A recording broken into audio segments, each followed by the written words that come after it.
జై శ్రీరామ్. శ్రీమాత్రే నమః. శ్రీ గురుభ్యో నమః. 2024 సంవత్సరం జూన్ నెల 16వ తారీఖు నుంచి జూన్ నెల 22 వరకు కూడా ఈ వారం యొక్క గోచార గ్రహస్థితుల ఫలితాలు ద్వాదశ రాశుల వాళ్ళకి ఏ రకంగా ఉండబోతున్నాయి. గోచార గ్రహ గమనాలు ఒక్కసారి మనం దృష్టి పెడతాము.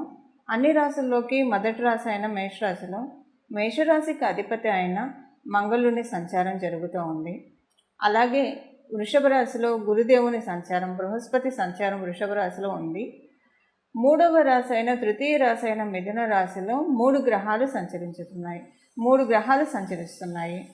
రవి, బుధ, శుక్రులు వీళ్ళ ముగ్గురు కూడా ఈ వారం మొత్తం మిథున రాశిలో సంచారం జరుగుతూ ఉంది.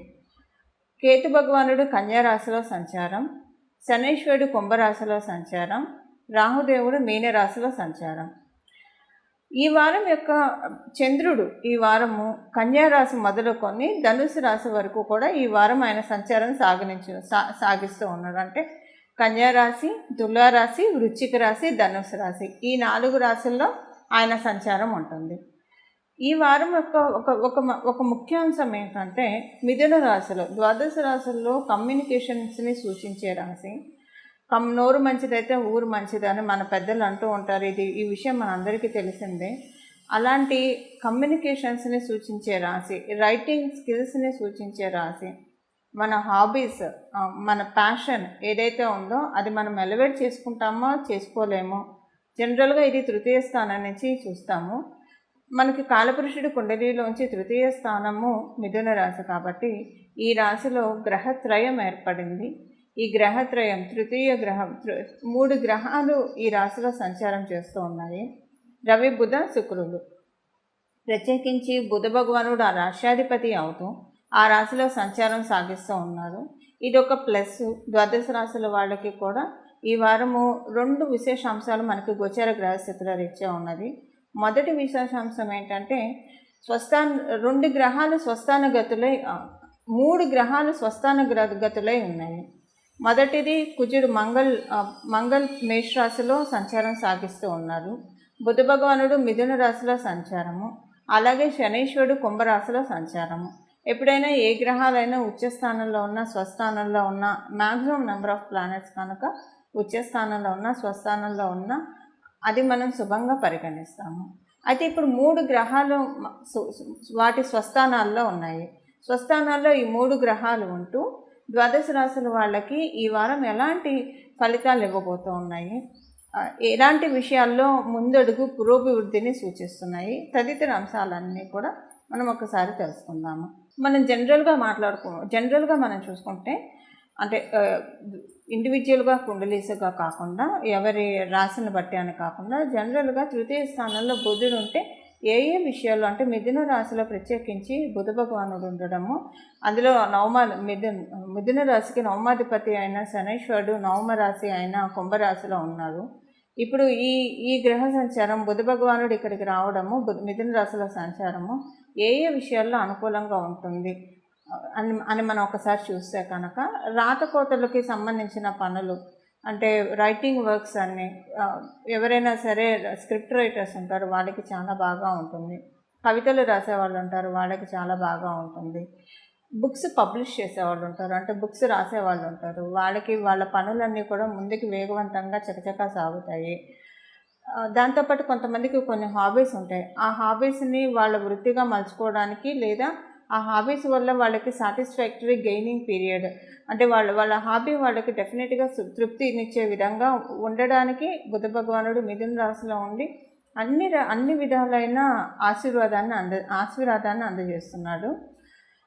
ఇక్కడ మనం ఒక్క విషయాన్ని పరిశీలించాలి. అదేంటంటే బుధ భగవానుడు మిథున రాశిలో ఉంటూ పంచమహాపురుష యోగాల్లో ఒకటైన భద్రమహాపురుష యోగాన్ని ప్రసాదిస్తూ ఉన్నాడు ద్వాదశ రాశుల వాళ్ళకి. కుజుడు మేషరాశిలో ఉంటూ వృశ్చిక మహాపురుష యోగాన్ని, అలాగే శనీశ్వరుడు కుంభరాశిలో ఉంటూ శశ మహాపురుష యోగాన్ని. మనకి పంచమహాపురుష యోగాలోనే 5 మహాపురుష యోగాలు ఉంటాయి.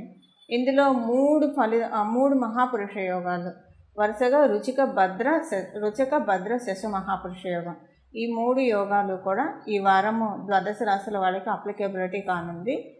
ద్వాదశ రాశులకి వర్తించే ఈ 3 గ్రహాల యొక్క ఈ స్పెషల్ మహాపురుష యోగము దీనికి వ్యాలిడ్ పీరియడ్ ఉంటుంది. ఎందుకంటే అందించేది శనైశ్వరుడు కాబట్టి కొంచెం శనైశ్వరుడు ఎప్పటి నుంచో అందిస్తూ ఉన్నాడు. కాకపోతే ఇప్పుడు మిగతా 2 ప్లానెట్స్ కూడా బలంగా ఉంది కాబట్టి, అంటే కుజుడు బలంగా, మంగళ బలంగా ఉన్నాడు అండ్ బుధుడు కూడా బలంగా ఉన్నాడు కాబట్టి ఇంపాక్ట్ ఇంకా పెరుగుతుంది. అందువల్ల ఇక్కడ నుంచి ఒక 5 నెలల లోపల ఈ వారం నుంచి మొదలై ఈ 5 నెలల లోపల ఇప్పుడు మనం తెలుసుకోబోయే ఫలితాలు ఎప్పుడైనా చూడొచ్చు. అంటే ఈ మహాపురుష యోగాలకి సంబంధించిన ఫలితాలు మాత్రమే, మిగతాది జనరల్గా ఈ వారం జరిగేది ఈ వారం ప్రతి రాశుల వాళ్ళకి జరుగుతుంది. అయితే ఈ పంచమహాపురుష యోగాల్లో ఉన్న 3 మహాపురుష యోగాలు మీ రాశి వాళ్ళకి రానున్న 5 నెలల్లో ఏ విషయంలో అనుకూలంగా ఉంది, అలాగే ఈ వారం మీ ఫలితాలు ఏంటి, ఇవన్నీ కూడా మనం ఇప్పుడు విడివిడిగా ఒక్కొక్క రాశి వాళ్ళకి మనం తెలుసుకుందాం. వృషభ రాశి వాళ్ళకి మొదట నేను చెప్పినట్టుగా మొదటగా పంచమహాపురుష యోగాల్లో 3 మహాపురుష యోగాలు ఈ వారం మీకు ఎలాంటి ఫలితాలు ఇవ్వబోతున్నాయి అన్న విషయాన్ని మనం ఈ వారం కాదు, ఈ వృషభ రాశి వాళ్ళకి పంచమహాపురుష యోగంలో ఉన్న ఈ 3 మహాపురుష యోగాలు రానున్న 5 నెలల్లో మీకు ఎలాంటి ఫలితాలను అందించబోతున్నాయి అన్న విషయాన్ని మనం తెలుసుకుందాం. మొదటగా మీ కమ్యూనికేషన్స్ బాగుంటుంది, ఆదాయపరంగా బాగుంటుంది. ఆదాయపరంగా మీరు ఏమన్నా కనుక ప్రమోషన్ కోసం కావచ్చు, బోనస్ కోసం కావచ్చు, అదే మీరు బిజినెస్ చేస్తుంటే బిజినెస్లో ఇంకా లాభాలు రావట్లేదు, వస్తే బాగుండని మీరు ఎదురు చూస్తూ ఉంటే వాటన్నిటికీ స్కోప్ ఈ 5 నెలల్లో ఉంది. దానికి మరియు ఏదైనా పెండింగ్ పనులు ఏమైనా ఉంటే రాతకోతలకు సంబంధించింది కావచ్చు, లేదా కన్స్ట్రక్షన్కి సంబంధించింది ఏదైనా పెండింగ్ పనులు ఉంటే ఈ 5 మంత్స్లో అవి చకచక వేగవంతంగా కంప్లీట్ అవుతాయి. అలాగే మెయిన్గా మీకు ఈ 3 మహాపురుష యోగాలు ఇస్తున్న ప్రామిస్ ఏంటంటే ఆరోగ్యం చక్కపడుతుంది, టెన్షన్స్ లేకుండా అన్నీ చేస్తారు. డబ్బు ఖర్చు విషయంలో ఒక పొందిగ్గా, అంటే ఇన్నాళ్ళు మీరు కట్టడి చేయలేనివన్నీ కూడా మీకు వస్తుంది. అంటే ఇది అనవసరమైన ఖర్చు, ఇది మనం కట్ చేసుకుంటే ఇంత డబ్బులు మనం ఆదా చేసుకోవచ్చు కదా, ఇలాంటి అంటే ఒక్కొక్కసారి మనం ఏమరపాటుగా ఉండి మనం ఏం చేస్తున్నామో మనకే అర్థం కాని పరిస్థితులు కూడా కొన్నిసార్లు జీవితంలో వస్తాయి. అలాంటి సమయాల్లో డబ్బు ఖర్చు కూడా విపరీతంగా అయిపోతూ ఉంటుంది. అరే ఈ డబ్బు ఇంత అనవసరంగా ఖర్చు పెట్టామని బాధపడుతూ ఉంటారు. అలా ఏం లేకుండా ఇక్కడి నుంచి ఒక 5 నెలలు మీ ఫైనాన్షియల్ డిసిప్లిన్ అద్భుతంగా ఉంటుంది. సేవింగ్స్కి రూట్ అయ్యే విధంగా ఉంటుంది, లేదా సేవింగ్స్కి రూట్ అవ్వకపోయినా అప్పులు చేయకుండా డే టు డే లైఫ్లో మీ ఖర్చులన్నీ కూడా చాలా ప్లాన్డ్గా వెళ్ళిపోతాయి. బట్ మీ జన్మజాతకం సహకరిస్తే సేవింగ్స్కి కూడా అవకాశం ఈ రానున్న 5 నెలల్లో పంచమహాపురుష యోగాల్లో 3 మహాపురుష యోగాలు మీకు ఇస్తున్న ప్రామిస్. ఇక అది ఈ వారం నుంచి స్టార్ట్ అవుతుంది. ఈ వారం యొక్క ఫలితాలు అంతా అనుకూలంగానే ఉంది మీకు ఈ వారము. కాకపోతే కొంచెం మీరు ప్రయాణాలప్పుడు మరీ వేగంగా వెళ్లకుండా కొంచెం లిమిటెడ్ వేగంతో వెళ్ళండి. ప్రయాణాలప్పుడు కొంచెం జాగ్రత్తగా ఉండాలి.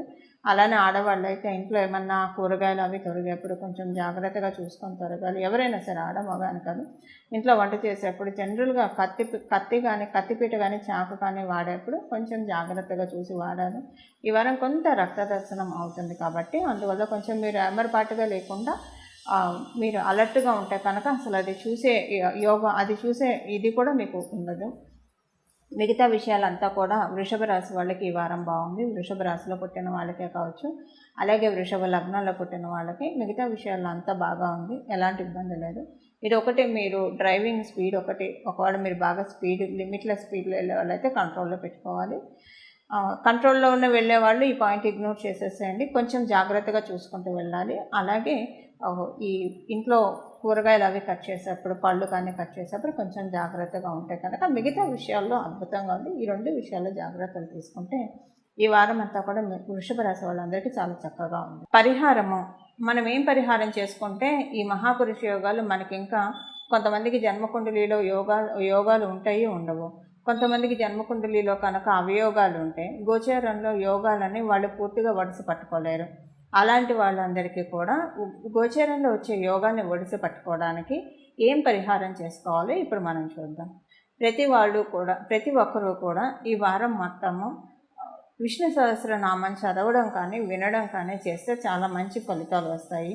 విష్ణుమూర్తి అంశాలకు సంబంధించిన ఏ ఆలయమైనా సరే, రామాలయం కావచ్చు, కృష్ణాలయం కావచ్చు, వెంకటేశ్వర స్వామి ఆలయం కావచ్చు, లేదా లక్ష్మీ నరసింహస్వామి వారి ఆలయం కావచ్చు, విష్ణుమూర్తికి సంబంధించిన ఏ ఆలయానికైనా వెళ్ళి అక్కడ తులసిమాల సమర్పించి రావడము, దీనివల్ల కూడా చాలా సత్ఫలితాలు వస్తాయి.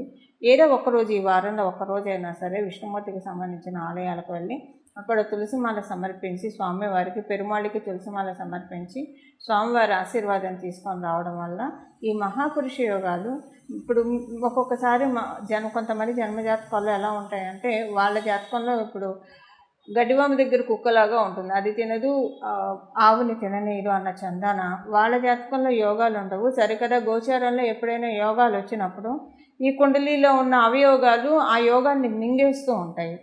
అలా మింగకుండా పట్టుకోవాలంటే ఈ వారం ఈ పరిహారం చేసుకోవడము, విష్ణు సహస్రనామాలు అత్యంత భక్తి శ్రద్ధలతో వినడము, ఈ రెండు చేస్తే కనుక చాలా చక్కగా కలిసి వస్తుంది. ఈ విష్ణు సహస్రనామం ఇప్పుడు మొదలుకొని కంటిన్యూగా 5 నెలలు వింటే కనుక చాలా మంచి ఫలితాలు, శుభ ఫలితాలు వస్తాయి.